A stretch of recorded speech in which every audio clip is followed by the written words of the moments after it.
want to dive into this Women in CHH survey that we put out. First of all, huge shouts out to Janiyah Harrington. She's a Christian freelance writer, been writing for us now for a few more recently. And she dug into the survey results and created a wonderful summary about the state of women in CHH. And she starts out with saying this: the state of women in CHH seems to be at its zenith. Okay, just take that in.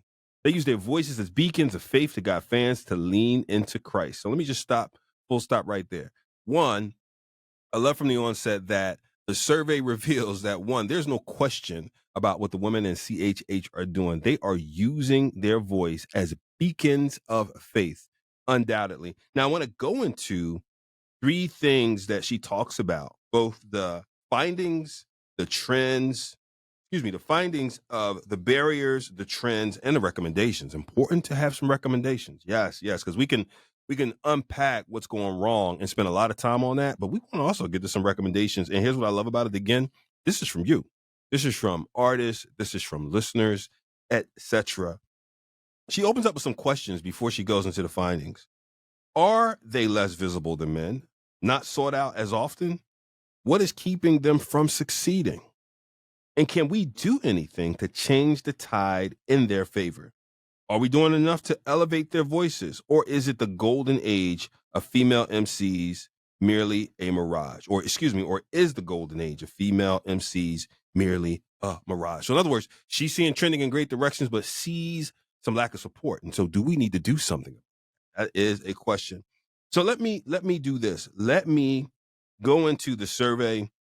We wish we had more responses, but I will say this is statistically relevant because we had enough to be statistically relevant.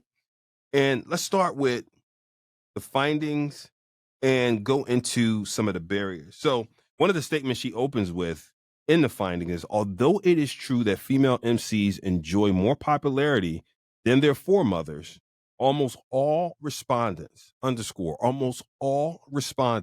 agree that compared to their male counterparts, they are underrepresented in CHH. And for those not familiar with the term CHH, Christian hip hop. Okay, that's why you're here. I didn't think I had to say that, but sometimes, you never know. I don't want to assume. So the barriers, 3 barriers were mentioned. Okay. And again, we couldn't take every singular comment, right, and blow it out, but try to work on themes. So the first theme was marketability. And I had to step back when I thought about this, when she pointed out marketability. Unlike their secular environment, marketing a Christian female rapper is not straightforward. There are no qualms about sexualizing the former, and the latter must remain modest as a Christ follower. Now, again, let me say, this is not Trig editorializing, nor Janiyah, who wrote the survey summary. So before you come at me about, here we go with how we dress, this is that and that, it's not a shot. No one's shooting a shot. This is from artists themselves and listeners, right?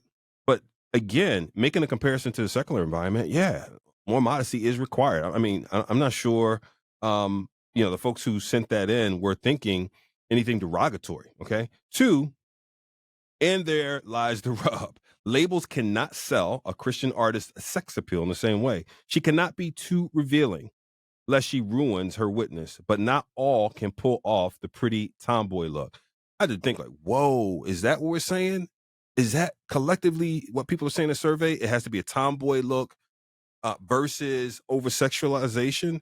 Is there not a middle ground? I hope so. I hope that comes out in the recommendations. 2, under marketability was gender bias. 2, under barriers was gender bias. Hip hop and by extension, CHH are both male dominated. This is an indisputable fact. Now, this is interesting. Men are talented, low maintenance, and they bring home the bacon. And even though they are all Christian, there is a bias against women, be it deliberate or not. The truth is it exists. Again, I'm going to remind y'all, this is not my point of view. I am not editorializing, nor Janiyah, who wrote it. This is from the survey. And the last point under gender bias, labels simply are not making an effort to invest in females' talent. And when they do sign them, they are still heavily outnumbered. The endless cycle of underrepresentation continues when labels disregard the potential of a female MC in favor of men. All right. Number 3 under barriers. 3 out of 4. Women's needs. Unlike men, women's needs are more nuanced. Women need more. From styling to childcare to their dedicated areas, because we do so much. And this is Janania speaking, because we do, as a woman herself, not a woman MC, but a woman herself, because we do so much. Women are not just artists, but mothers, caregivers, and wives too. So it requires a commitment on the part of their label to ensure they are taken care of, that they have the room to do all these things, all these things, so many, and still have a career they can call their own. Soak that in. The last one under barriers. Wow. Sexual misconduct. And Jan, you're right. And speaking of responsibility, respondents thought that the possibility of sexual misconduct was certainly a barrier for label signing women. Sparks are bound to fly when men surround a beautiful woman. If the battle of the flesh is lost, there would be losses all around. Again, pause. I just want to remind y'all, before you fire hot ones at me, not my editorial, from the survey. Last point. Staying holy while on tour is not just important when including a female artist, it's imperative. Some labels may see the obligation as a burden rather than a duty, one they can easily avoid by not featuring a woman. I think, listen, I'm going to wrap up these barriers and throw on some more music. That one right there says a lot, right? One that could be easily avoided rather than have to deal with it. So you can say, look, we worry about a 15-city tour and how we would have the right, separation of rooms and dressing room spaces and other spaces, and make sure there's no improper fraternization and all those different things. You know what, man, if something were to break out, how bad would that look from a PR perspective? How bad would that look in the community? Socials will blow up, so on and so forth. And instead of having to manage against that, let's just not have any females on the tour. That's what you guys said in this survey. So let me know how you feel. You can hit me up on the hotline, 1-833-RADIO-AC. We're going to jump into some music, and when we come back, we're going to hear some more from this survey. Keep it locked.